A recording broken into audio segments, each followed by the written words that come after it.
Hi there crafters, it's Louise with you today. Welcome along and thanks for checking out this video. It is a new one for my 3 Old 3 New series. I've got this wood grain background paper, some honeycomb, smaller pieces of patterned paper, a stencil, and I'm still working on paste.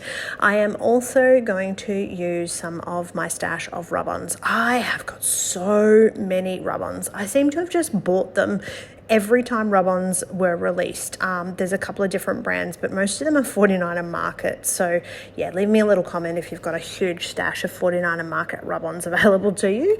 But essentially, I pretty much bought them all anytime they came out, and I might have used them a little bit, and then they've gone away in the cupboard, and I haven't used them since. So in this 3 Old 3 New series video, I am encouraging you to pull out your rub-ons and get them onto some layouts before they lose their stick and start to perish. Now, these little honeycomb pattern papers, they're kind of a funny size because they're not 6x6, they're not 12x12. I don't even think they're 6x8, I can't remember. But either way, I really liked the papers. I thought they were super cute, and I thought I could really mix it with this hexagon stencil that I've got and get some rub-ons and a little bit of texture in the background because I'm still on that little kick that I had trying to use up my pastes. So first thing I'm going to do is have just a little bit of a play around here with these hexagon pieces.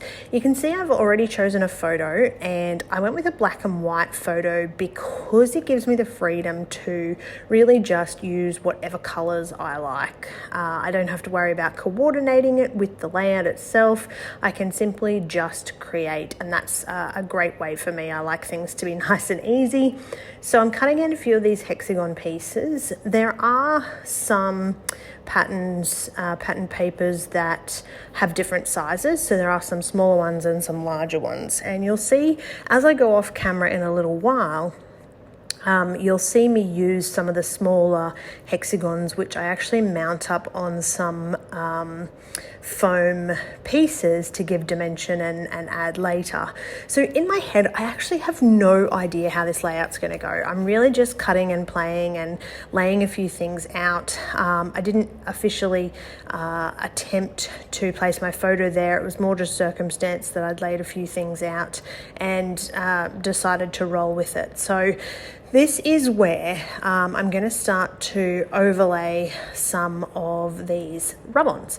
Now, I think that the great thing about these rub-ons is that a lot of them were very similar in terms of their patterns. So there was some like splotches, there was some almost like background stamping pieces where there was sort of lines or sort of vintage kind of elements, and I think it worked actually really well because I have similar sort of pieces that are in all different colors, and the colors actually match in really well with the hexagon elements. So yeah, this was actually really something that I enjoyed, and it did get out of control. I'm not going to go down that path, but I really enjoyed using up all these different varieties of rub-ons, and I think that they look fantastic in this hexagonish background. You can see it's not like I'm placing things in particular positions. It's more just how something might strike me. I will simply lay it down and maneuver around and choose which ones match. A bit of a combination of like some background elements, some words. Now I'm going with butterflies, and yes, it just, for whatever reason, this layout was one of those ones where it really came together quite beautifully, and I'm really happy with how it looks. So again, if you haven't used your little rub-on stash for a while, I'm gonna little reminder in here that probably a good time to get it out and get them onto some pages instead of letting it sit in your stash.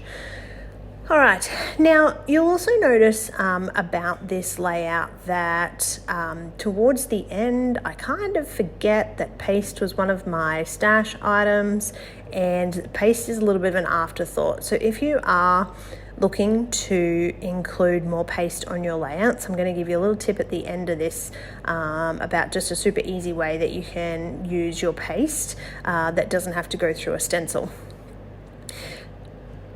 the moment, we're just continuing along with rub-ons, and you can see little bits of pieces, but they're all different and they all play their part and they all sort of coordinate really well. Some of them are sitting in between the gaps, some of them are like over the top of the pattern papers, sort of blending things in together. But I don't know, I feel like this really mixes well with the pattern papers, the honeycombs, the black and white photo and the super simple background, which is not a white background, but it's a light background, so it's really easy to create with. Again, I have this sort of thicker sheet, foam mounted elements that work really well with the colors and stash busting again. I've pulled out this alpha sheet, and I'm going to use the word 16. This was my niece and we celebrated her 16th birthday, so I of course snapped a little selfie with her, and that's a memory I want to be able to keep in an album.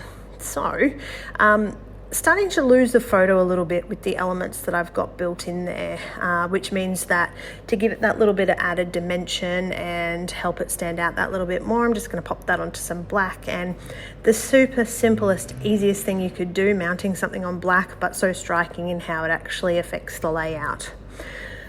All right, still having a look here. I cannot remember what's going on. Oh, I was looking for some adhesive, sorry about that. So coming back, we're just going to pop that down. Mostly I'm pretty much finished with everything that's going on here, so I don't need too much else on here. It's just going to overwhelm it, but you can see I've also got those little hexagons that I've mounted on the foam.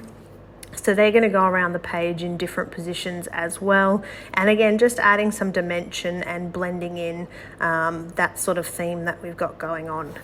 Finally, looking at my paste sitting there on the counter, I was like, oh my God, I forgot to use the paste. I need to use that.